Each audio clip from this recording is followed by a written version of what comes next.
Good morning student. 8वीं कक्षा में हम 13वां चैप्टर पढ़ रहे थे, सीधा और प्रतिलोम अनुपात। सीधा यानी प्रत्यक्ष अनुपात, प्रतिलोम यानी अप्रत्यक्ष अनुपात होता है।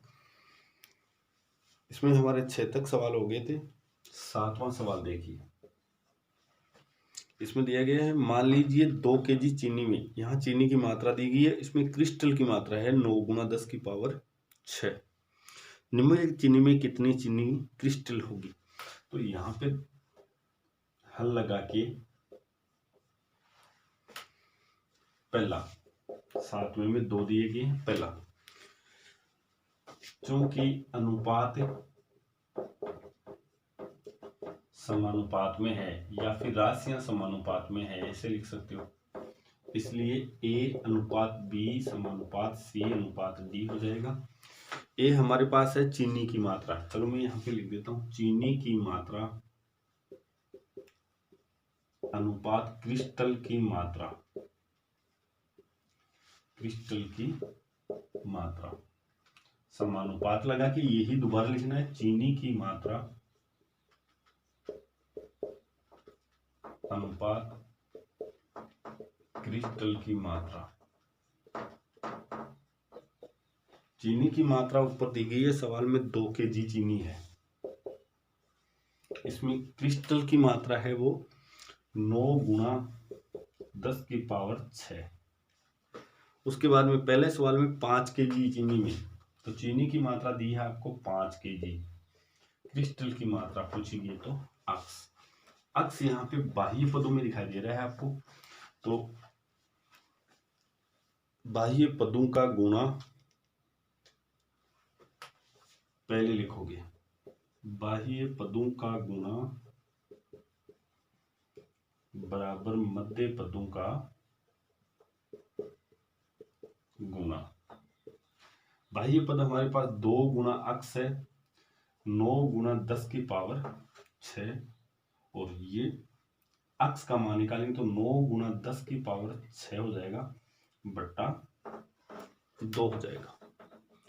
अब यहाँ पे आपको 2 का भाग इसमें दे देना है, इसमें नहीं देना है, घात वाले में नहीं देना है। 2 का भाग देंगे तो हमारे पास आएगा यहाँ पे एक्स की वैल्यू 4.5 गुना 10 की पावर 6। 4.5 गुना 10 की पावर 6,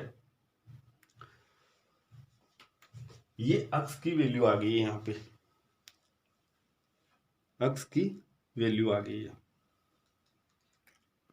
सॉरी अक्स की वैल्यू ये नहीं है। हमने यहाँ पे देखो मध्य पदों का गुणा केवल एक ही पद गुणा करवाया, तो गुणा 5 और करना है, तो यहाँ पे गुणा 5 और हो जाएगा। अब देते हैं, तो इसका हम लोग यहाँ पे कैंसिल करेंगे तो 4.5 आया गुणा 5 गुणा 10 की पावर 6।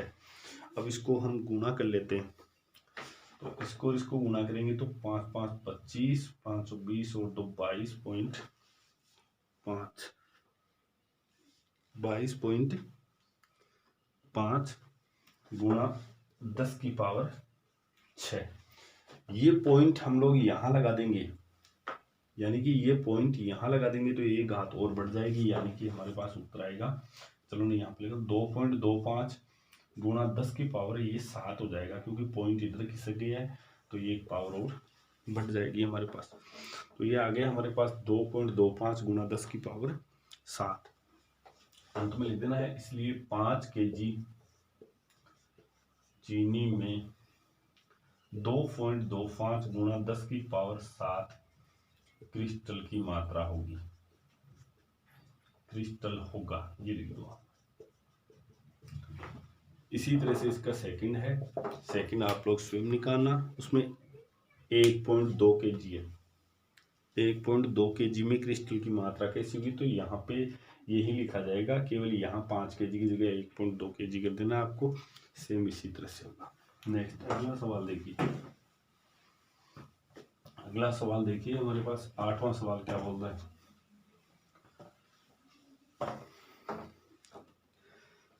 रश्मि के पास एक सड़क का मानचित्र है जिसमें पैमाने में 1 सेंटीमीटर की दूरी 18 किलोमीटर निरूपित करती है, यानी कि पैमाना है 1 सेंटीमीटर की दूरी को उसने 18 किलोमीटर दिखाया है। वह उस सड़क पर अपनी गाड़ी से 72 किलोमीटर की दूरी तय करती है। उसके द्वारा तय की गई दूरी मानचित्र में क्या होगी? तो आपको पैमाना में दिखाना है, ऐसे ही आपको ये कर देना है। तो ये स्वयं करेंगे। उसके बाद में 9वां सवाल अच्छा सवाल है, ये मोस्ट है सवाल हमारे लिए। एक 5 मीटर 60 सेंटीमीटर यानी 5.60 मीटर ऊंचे ऊर्ध्वाधर यानी ऊपर से नीचे की ओर, धरातल से लेके ऊपर की ओर खंबे की छाया की लंबाई 3 मीटर 20 सेंटीमीटर है। उसी समय ज्ञात कीजिए। अब आपको समय 2 सवाल दिए गए, एक में बता देता हूँ। तो यहाँ पे 9वें सवाल में चूंकि राशियां समानुपात में है, इसलिए A अनुपात B समानुपात C अनुपात D, और A यहाँ पे राशि है हमारे पास खंबे की ऊंचाई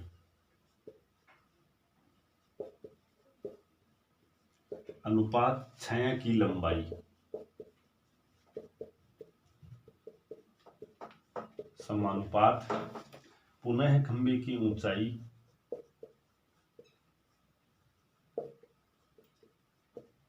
अनुपात छाया की लंबाई। ये पहला सवाल मैं आपको बता रहा हूँ, 9 में 2 हैं, दूसरा आप स्वयं करेंगे। तो यहाँ पे पहले जो खंबे की ऊंचाई है वो 5 मीटर 60 सेमी है, तो 5.60 मीटर हो जाएगा। उसके बाद में उसकी छाया की लंबाई 3 मीटर 20 सेमी है, तो 3.20 मीटर हो जाएगा, समानुपात। अब आपको पहले सवाल में दिया गया है वो समय पूछा गया है, इसमें देखो 10 मीटर 50 सेंटीमीटर, तो खंबे की ऊंचाई दे रखी है। ऊंचे एक अन्य खंबे की छाया की लंबाई क्या होगी? 10 मीटर 50 सेंटीमीटर है, 10.50 मीटर छाया की लंबाई हम अक्स मीटर मान लेंगे। अब अक्स यहाँ पे बाह्य पदों में है, तो बाह्य पदों का गुणा बराबर मध्य पदों का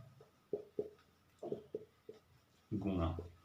तो बाह्य पद हमारे पास 5.60 गुणा अक्स है बराबर 3.20 गुणा 10.50, इसलिए अक्स बराबर 3.20 गुणा 10.50 बट्टा 5.60।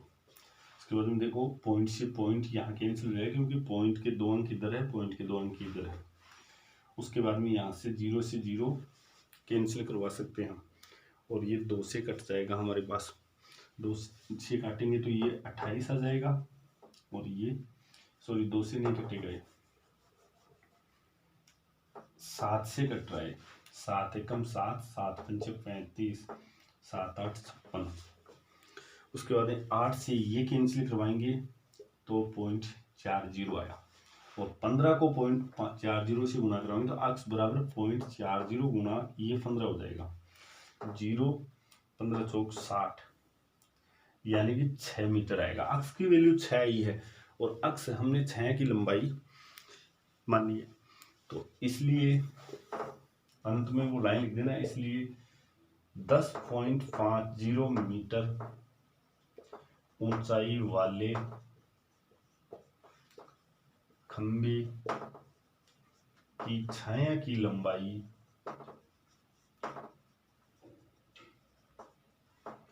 6 मीटर होगी। ये इसका आंसर होगा। इस तरह से आपको ये करना है।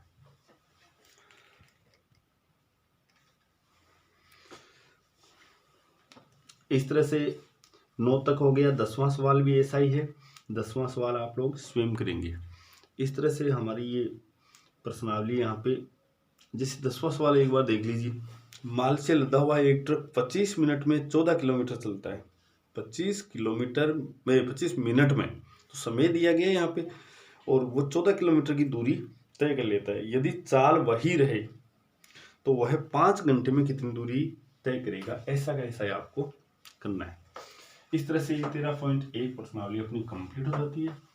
उसके बाद में अंतिम है, सिलेबस की अंतिम प्रश्नावली है 13.2। उसके बाद में सिलेबस अपना कंप्लीट हो जाएगा। आप लोग अच्छी तरह से परीक्षा की तैयारी करें। 13.2। ये जो 13.1 प्रश्नावली थी ये सीधा अनुपात में थी, प्रत्यक्ष अनुपात में थी। अब 13.2 प्रश्नावली में देखते हैं क्या आता है। पहला सवाल, निम्नलिखित में से कौन प्रतिलोम अनुपात में है? तो प्रतिलोम अनुपात में मैंने एक बताया था कि एक राशि में आप लोग वृद्धि करोगे, बढ़ोतरी करोगे, तो दूसरी राशि में कमी होगी।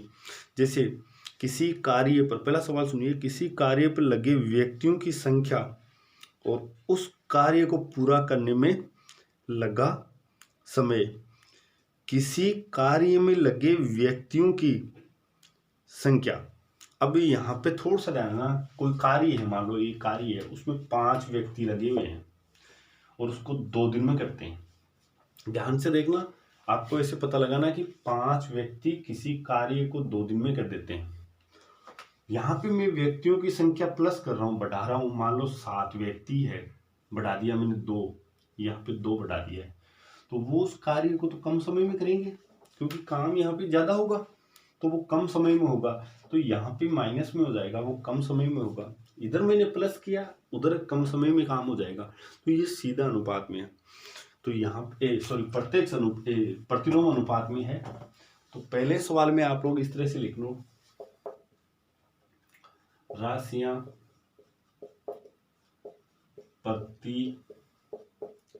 प्रतिलोमानुपात में है। आपको केवल यही बताना है ये प्रत्यक्ष अनुपात में है या प्रतिलोम अनुपात। इसी तरह से एक समान चाल से किसी यात्रा में लिया गया समय और तय दूरी, यदि चाल समान है तब तो सीधा अनुपात ही रहेगा। इसका उदाहरण, जैसे हमें जयपुर जाना है मान लो, और जयपुर की दूरी हम 5 घंटे में 60 किलोमीटर प्रति घंटा की चाल से 5 घंटे में हम तय कर देते हैं। पूरी दूरी 100 किलोमीटर है मान लो। अब की बार आते वक्त हम गाड़ी की स्पीड तेज कर देते हैं, 80 किलोमीटर कर देते हैं। 60 किलोमीटर प्रति घंटा जाते वक्त का है चाल, तो आते वक्त हमने 80 किलोमीटर प्रति घंटा कर दिया है। 1 घंटे में 80 किलोमीटर दौड़ रहे हैं हम, तो निश्चित तौर पे हम कम समय में पहुंच जाएंगे, कम समय में पहुंच जाएंगे। तो ये तो हुई चाल अलग अलग हो तो याद रखें, यदि किसी गाड़ी की, किसी भी वाहन की यदि चाल डिफरेंट आएगी, अलग अलग आती है, तब वो प्रतिलोम में जाएगा। समान चाल का नाम आ जाए तब आप लोग उसको सीधा अनुपात में लोगे, प्रत्यक्ष अनुपात में। तो दूसरा सवाल यहाँ पे लिख देना, राशियां समानुपात में है या प्रत्यक्ष अनुपात में है। राशियां प्रत्यक्ष अनुपात में है, अनुपात में है। इसी तरह से खेती की गई भूमि का क्षेत्रफल और काटी गई फसल। खेती की गई भूमि का क्षेत्रफल और काटी गई फसल, ये भी हमारे पास प्रत्यक्ष अनुपात में होगा। राशियां, ये पहले में है, 3-4 सवाल है, प्रत्यक्ष अनुपात में है, क्योंकि खेत में जितनी फसल बोओगे उतनी तो काटोगे, कम बोओगे तो कम काटोगे, ज्यादा बोओगे तो ज्यादा काटोगे, तो सीधा अनुपात रहेगा। उसके बाद में चौथा है, एक निश्चित यात्रा में लिया गया समय और वाहन की चाल। अब यहाँ पे ये अप्रत्यक्ष अनुपात में आ जाएगा, प्रतिलोम अनुपात में, क्योंकि वाहन की चाल अब की बार समान चाल नहीं दी है। समान चाल देते ही वो सीधा अनुपात में रहेगा। तो राशियां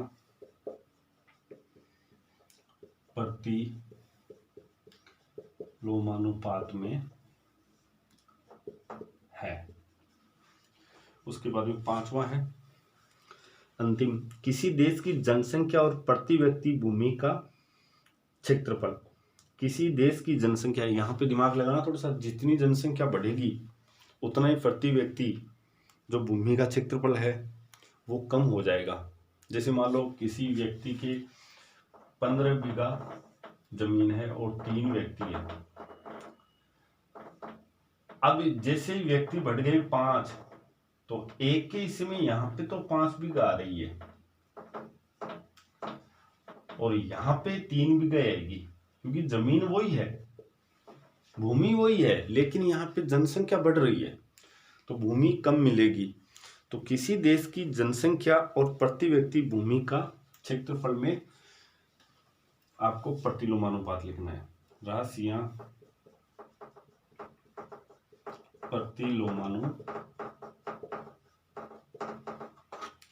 में है, इस तरह से आपको ये सवाल करना है। केवल आपको प्रत्यक्ष अनुपात ही देना है।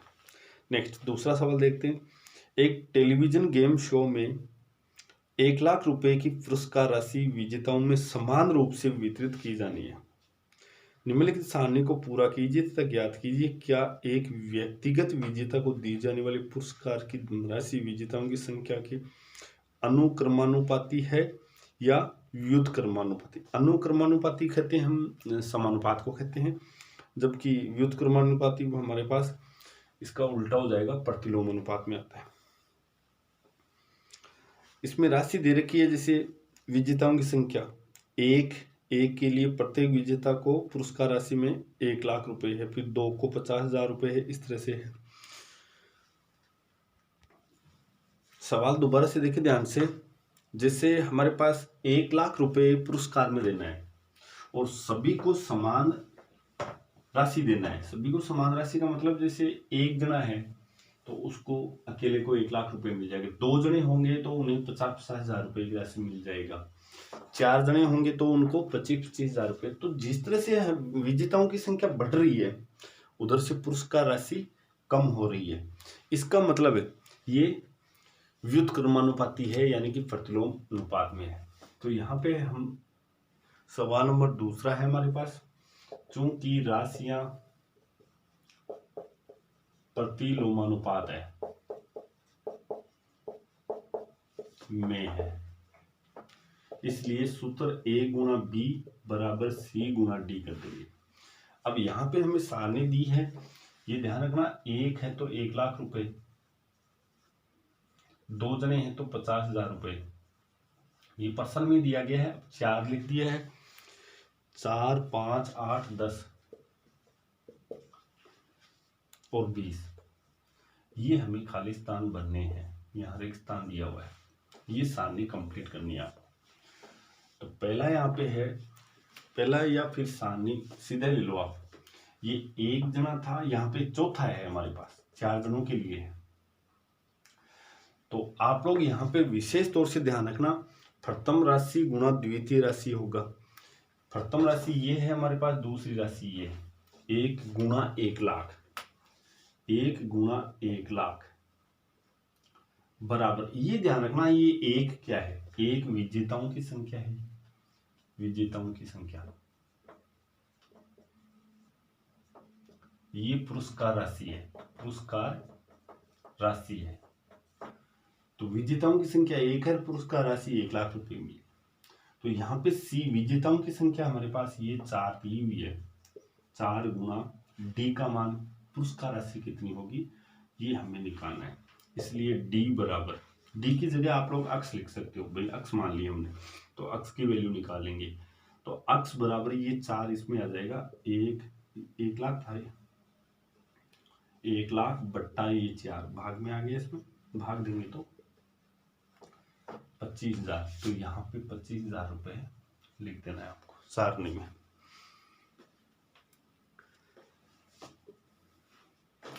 उसके बाद में था दूसरा भी हमारे पास वही रहेगा, 1 लाख, 1 गुणा 1 लाख बराबर 4 गुणा अक्स किया था तो अब की बार 5 गुणा अक्स कर दो, इसलिए अक्स बराबर 1 लाख, इसमें 5 का भाग लगा दो तो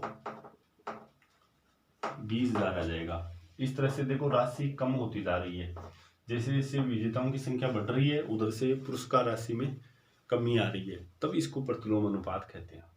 इस तरह से आपको ये सवाल निकालना है, आगे ये कंप्लीट करोगे इसी तरह से करना है आपको। 8 आ जाएगा यहाँ पे, 5 गुणा 8, ये 8 गुणा अक्स आ जाएगा, फिर आगे वाले इस तरह से इसको कंप्लीट करें। इस तरह से ये 2 सवाल अपने कंप्लीट हो गए हैं। बाकी हम कल देखेंगे। Thank you.